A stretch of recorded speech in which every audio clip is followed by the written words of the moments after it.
والذین یؤمنون بما انزل الیک وما انزل من قبلک وبالآخرة هم یوقنون۔ ترجمہ، اور وہ ایمان لاتے ہیں اس پر جو تمہاری طرف نازل کیا اور جو تم سے پہلے نازل کیا گیا،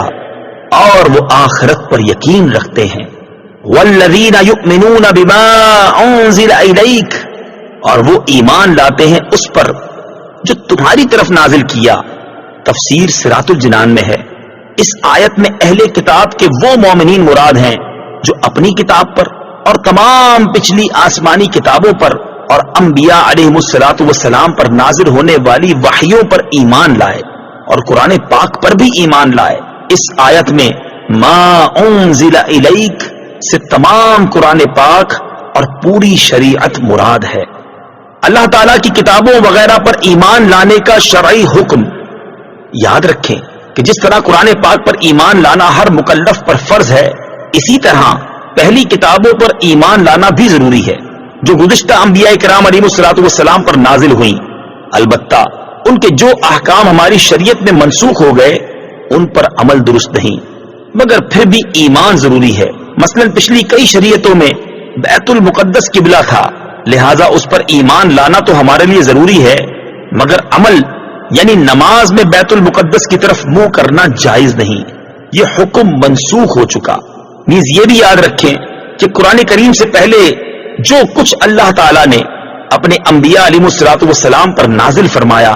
ان سب پر اجمالاً ایمان لانا فرض عین ہے، یعنی یہ اعتقاد رکھا جائے کہ اللہ تعالیٰ نے گزشتہ انبیاء علیہ الصلوۃ والسلام پر کتابیں نازل فرمائیں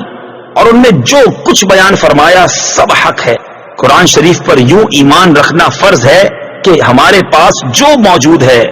اس کا ایک ایک لفظ اللہ تعالی کی طرف سے ہے اور برحق ہے، بقیہ تفصیلاً جاننا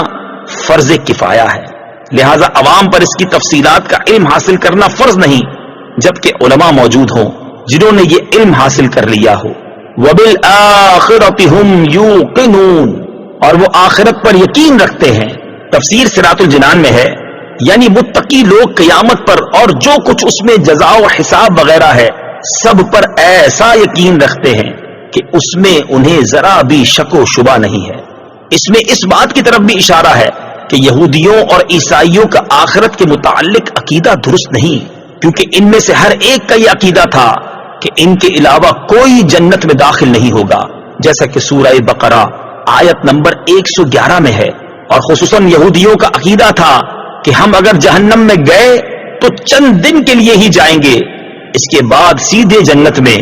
جیسا کہ سورہ بقرہ آیت نمبر 80 میں ہے۔